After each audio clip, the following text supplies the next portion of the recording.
schools across the country not to charge any unapproved or illegal fees under the free SHS policy. The president warned that any headmaster or headmistress caught flouting this directive will be sanctioned. President Akufo-Addo was speaking at the 60th anniversary celebration of the Pope John Senior High School and Minor Seminary in Koforidua in the Eastern region. Free SHS has enabled 90,000 more students to gain access to senior high school education in 2017 than in 2016. Without the implementation of this policy, the specter of 90,000 young men and women without any employable skills and thrown onto the streets would have further entrenched a future of hopelessness for our youth. Yes, there are teething challenges to this policy, and towards addressing these challenges, procurement processes are currently ongoing for the award of contracts for the provision of some 69,500 mono desks, 13,100 bunk beds, furniture for dining halls, staff rooms of teachers, computer laboratories, and the provision of marker boards for classrooms.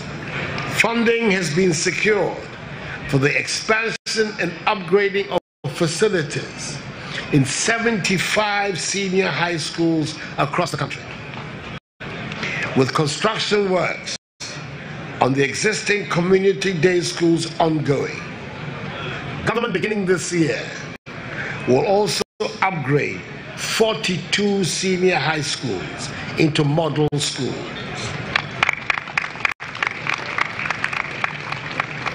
I know there are a handful of reactionary elements who are determined to undermine the free SHS policy. Government, together with the Ghana Education Service and the Council and the Conference of Heads of Assisted Secondary Schools, has agreed to absorb all senior high school fees under the free HS policy. No headmaster or headmistress, therefore, is to charge any unapproved or illegal fees or charging fees already exempted under the free SHS policy. Government will make sure of this and sanction any school head who flouts this directive. Now, President Akufo-Addo will today host and facilitate a dialogue between the Togolese government and all opposition parties in Togo to find a lasting solution to the political unrest in that country. Today's meeting is a follow-up to several private meetings the president has had with all the parties since assuming office as president of Ghana.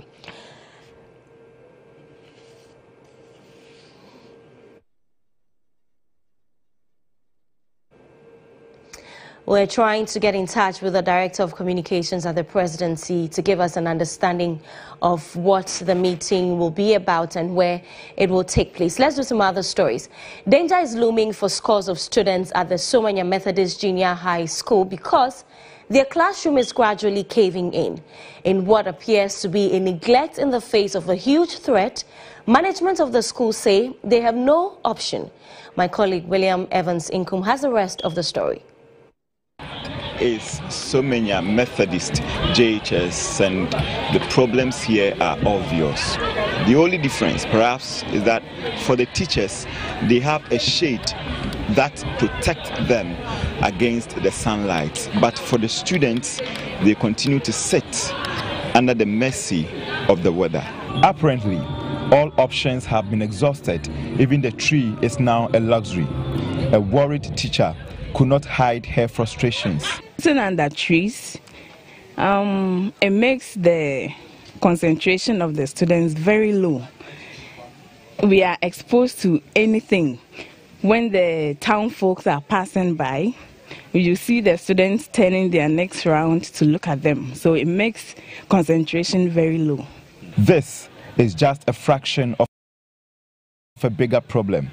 As I was led to one of the classrooms, the real threat welcomed me. So with just a small amount of force, and you can see the building falling. And this is where scores of students sit to study.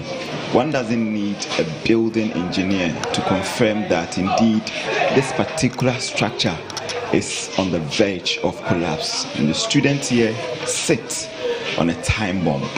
Article 25, Clause 1 of the 1992 Constitution states all persons shall have the right to equal educational opportunities and facilities, and with a view to achieving the full realization of the fundamental human rights. Goal 4 of the Sustainable Development Goals targets bridging the gap between urban and rural education through equity in infrastructure as stipulated in the Constitution. But the picture here gives a sharp contrast. I was led to this classroom, which has now been turned into a storeroom. It's used to host the students, currently sitting under this giant tree. The deep cracks on the walls makes it inhabitable. The Reason School Authority had to relocate the students. On March 28, 2016, then President Mahama told the people of Sukwe in the South Tong districts of the Volta region that his government had built over 1,700 new schools to replace over 4,000 schools under tree. This school was built in the 1940s but has not seen any significant renovations. In 2016, a two-story building that was being built by a private entity halted after a change of government. I met the MC for Yilo Krobo municipality to seek answers. After the change of government, it halted. So I called the contractor. And then I also called my engineer to give me the file upon which I will ask the contractor further questions. And he said the funding was coming from Talo, Ghana. So when there was change of government, the funding stopped. As of now, it is in my budget, so I've teased out this particular school, and I'm putting on what I'm going to use to continue the project is a common fund and DDF. Changing the face of the Somenya Methodist JHS over the years has been a mirage. The students and teachers can only hope that this promise is never one of them. Students of the Osudoku Secondary Technical Senior High School have resumed school after it was temporarily shut down. About 2,000 students, including final year students, were asked to go home following a temporary shutdown of the school over a toxic waste from a Chinese factory threatening the health of students. After all was said and done, preparations made by the school's administration to set the foot of the institution on its right path was fruitful. Now students are expected to return today, beginning with the borders. Even though there's no single soul in sight yet, school is ready to start. The timely response by the school's administration, together with efforts by the Ghana Education Service, resolved the issue of the school's shutdown to allow the students return to school to continue with lessons. The headmistress of the Osudoku Senior High, Sylvia Baba Yankee, told GH1 News of the action plan to get the students back to resume lessons. She assured concerned parents that the environment is conducive for studies. They were assured that what EPA said was true. We visited the site. Truly, it was closed. There was no production going on. And so they said they were going back and they had to send a report back to the Director General's office. They did so, and we proposed that if the campus was safe for students to return, then on Friday, which is today, we would expect students to come. The teachers are of the view that the temporary shutdown has significantly distorted academic activities. Teachers of the school, however, say they are poised to commence lessons. From Monday, just the very day that the media was here, that was when the third years are supposed to actually start their second mock. But because they are not around, obviously, that is going to be very difficult to actually happen again. As teachers, we are always ready. If the students are supposed to come today, as we've been made aware, we are always ready to teach them. Everything that has been prepared for them is still intact, and we will also try to put in our maximum best extra effort to make sure that we are able to catch up with the lost hours. Eunice Selassie Hogley, a final year student studying home economics, was the first to make the entry into the school after the directive was given. Speaking to the news team, she disclosed readiness for classes. When we went home, she was really angry and decided to change my school because I'm in the 3rd year and we'll be writing our WASI just now. So now that we are in, we are expecting the teachers to come and teach us for us to pass our exams. Meanwhile, our checks reveal that the embattled Chinese factory Shine Feel is still producing the plastic materials in spite of the direct order by the EPA ordering its shutdown. But the Deputy General Manager, Chen Tao, dismissed any such claims. It's not true. Since the EPA came on Monday and request us to stop for the plastic recycle plant, we stopped already. And as what you can see, all the machine was stopped. According to Chen Tao, the EPA have made some installations at the boys' dormitory to check the purity of air. Now, despite the incessant reportage about the challenges pedestrians suffer in crossing the Medina roads due to the halt in the construction of the footbridges, the situation is still the same, and residents are worried about the frequent road accidents on that stretch. The situation is even more worrying as persons with disabilities risk their lives struggling for space with vehicles every day of their lives.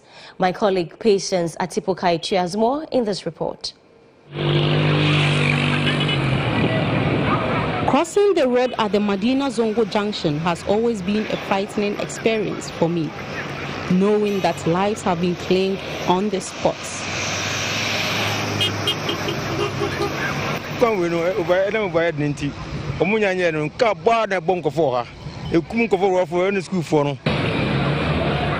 The presence of a footbridge would have given room for easier and safer movement, but this particular one sited here for some years now is yet to see completion, and persons like me and other pedestrians risk it all to get to the other side.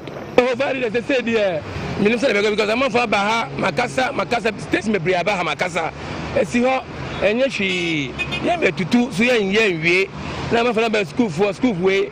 I'm Ponsana, Corania, I'm Quansusa, and yet Santa Sepon crossing Codani. Persons like me are unable to move quickly. Any external distraction like a blare from cars, coupled with a sense of imminent danger, is enough to distract me and disorient my walking. Indeed, I dread being knocked down. Standing at the zebra crossing at the Medina Zongo Junction, which is almost invincible to me, I am frightened and uncertain about crossing the road, though it is the only option I have. In my attempt to use the road to the other stretch, I place my walking aid at the edge of the road, an indication to drivers to allow me cross the road. But these drivers simply decide to give me a blind eye. In most cases, I am torn between crossing and waiting. Don't forget, I can hardly stand on my feet for long hours.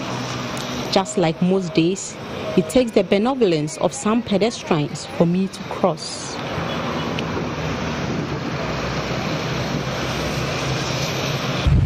The situation is no different at the Adenta SDA, where I live. So I'm here at Adenta SDA, and I'm about to cross this road, which will lead me to the other side of the road. That is where I live.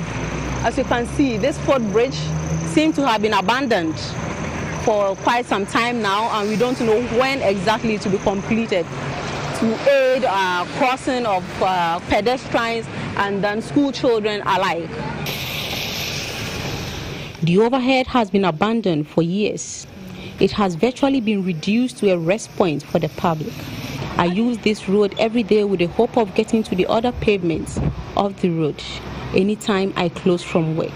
Yet I still tremble when making a cross, as memories of the number of times I was nearly knocked down by a vehicle come alive. Pupils of this school also suffer the same ordeal. Until we get assistance, we gamble with our lives every day. October 2017. The contractor is being paid now, so soon could even be next week, could not the following week. We are arranging to pay the contractor, involved now. So I can tell you, between now and let's give it ourselves, between now and the end of the year, the contractor is expected to go back and start working on it. We are yet to see it happen, and do hope it will be disability friendly to the likes of me.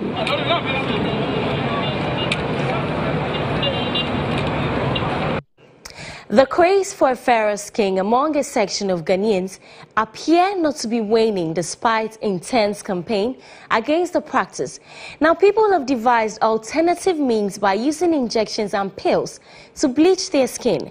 The situation is even more disturbing, with reports suggesting that pregnant women take these pills and injections in order for their babies to have a fairer skin. My colleague Nabil Ahmed Rufai has more in this report. From bleaching creams to pills and now injections, that's the extent the quest to have fairer skin has pushed people to resort to. It's been years of campaigning against bleaching, but it appears there is no end in sight with the practice. Dark spots and patches around the eyes as a result of using harsh creams and skin losing its protective cover has not done much to deter others from bleaching, but rather industry players have developed more sophisticated means of lightening the skin color through the use of pills and injections. Dermatologist Professor Edmond Dele says the chemicals used in such products can have dire consequences for users, especially pregnant women who use them in order for their babies to have fair skin. They have found out that the cream form takes a long time, so they prefer quick action. I think it's very serious. And I always say that we don't need rock science to tell you.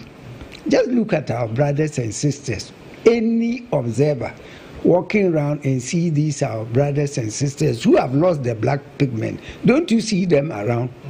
You see that they have sores on their bodies and dark patches on their skins. So already it shows that, and you see they have difficulty in even seeing. So imagine that the pigment is taken all over your body. You are literally becoming one of them, and the dangers are there. A section of the public is equally worried about the trend. I will say a stop home. So I learned say even can you do good container you pomade no. Yes, I won't stop by a bit more far a coin be so more ton a man for in Sana to say a bit more yes or more ton cosmetics near the Sana be more color so based on color now. Mouse color that's a how. When would you Ajabina offer Ajabana but it's good say on best of. The ban of some bleaching products which contain high levels of hydroquinone by the FDA has not helped in preventing people from bleaching. Bleaching products continue to flood the Ghanaian market. The Food and Drugs Authority says the fight against skin bleaching can only be won with enough sensitization on its harmful effects. As part of our mandate, public education is key. When people get to know the consequences associated with the use and abuse of some of these products, then they tend to comply better than we trying to help them to enforcing the mandate. So it all goes down to public education. While there's growing concern on the abuse of pills and injections as well as bleaching creams to lighten the skin color, there is a call for a nationalistic approach towards tackling the trend. The female ward of the Ankafo Psychiatric Hospital was on Friday caught up in a ferocious inferno. However, the vigilance of some nurses at the facility curtailed what could have been a major fire outbreak as they quickly called the fire service to bring the inferno under control. wake of a protest organized by some aggrieved hospital staff of Ankafo Psychiatric Hospital for their medical director to be fired. Stationery, an air conditioner, furniture worth thousands of cedis, and some vital documents were all destroyed in the fire.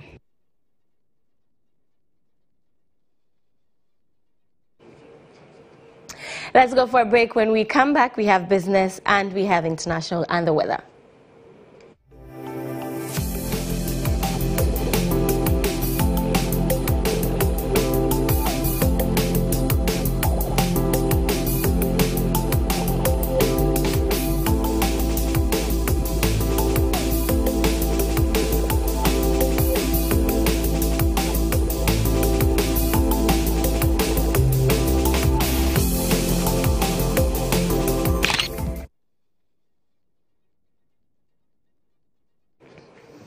Now, governments lose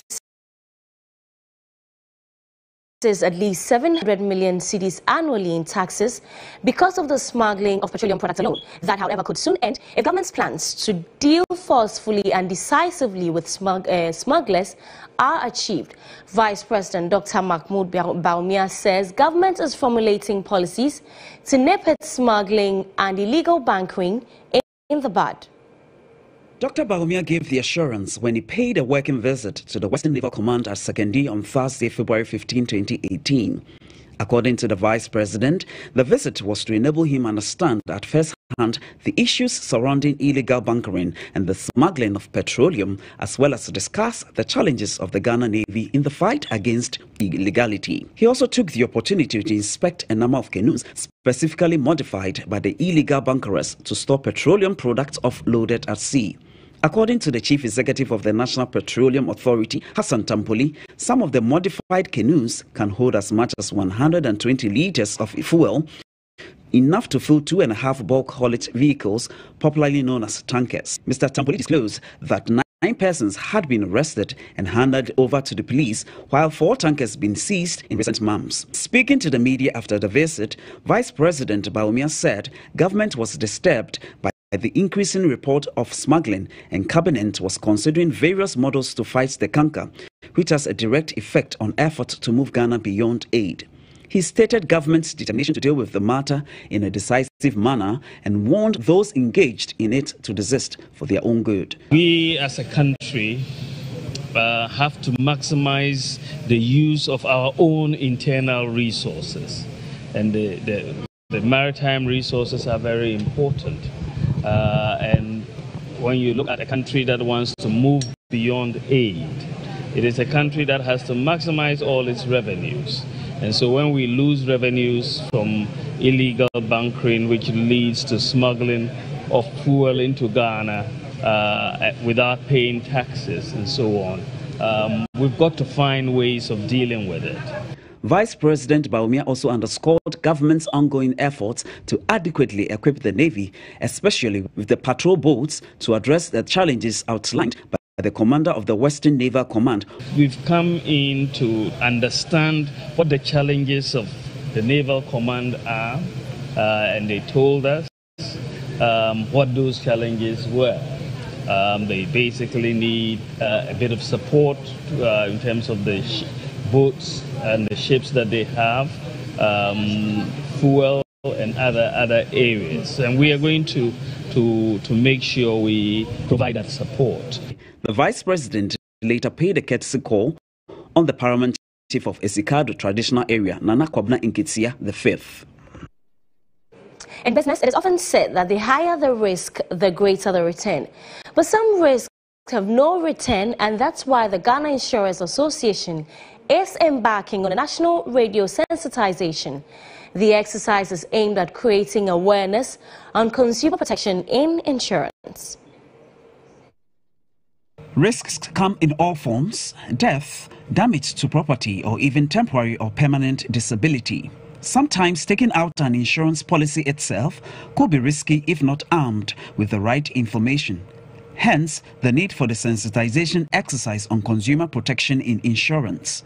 The uniqueness of this project is for consumers to get the platform to speak to experts who will be on radio through a live interaction on information bordering on risk management and insurance brokerage. Andrew Fifi Simpson is a board member of the Ghana Insurers Association. Good day. Together as an industry, the Ghana Insurers Association, the Ghana Insurance Brokers Association, the National Insurance Commission, and then of course GIZ came together and decided to come up with a program that would help in the sensitization of the general public as regards insurance. The radio awareness program will be a week-long exercise on major radio stations across the country. Let's do some international news now. Relatives of 66 people who were on board a plane that crashed in Iran are desperately waiting for any news as a search operation is set to resume. The Asiman Airlines passenger plane came down in Zagros Mountain on Sunday, and all those on board are feared to have been killed. The plane crashed about an hour later on Dena Mountain near the city of Semirom in Isfahan province. Search and rescue teams were dispatched to look for the wreckage, but were later forced to stop the operation as heavy wind and snow forced rescuers to stop the search. With the wind intensifying and with snow, rain and darkness, it is not possible for rescue and relief teams to reach high altitudes, and the search operation has been postponed. 5 helicopters are on alert to resume the search at dawn if the weather conditions are better. The crashed plane was 25 years old. Iran's Civil Aviation Organization said Iran's President Hassan Rouhani expressed sympathy for all those involved, saying in a statement that the incident brought great grief and sorrow. Let's go for our weather update now.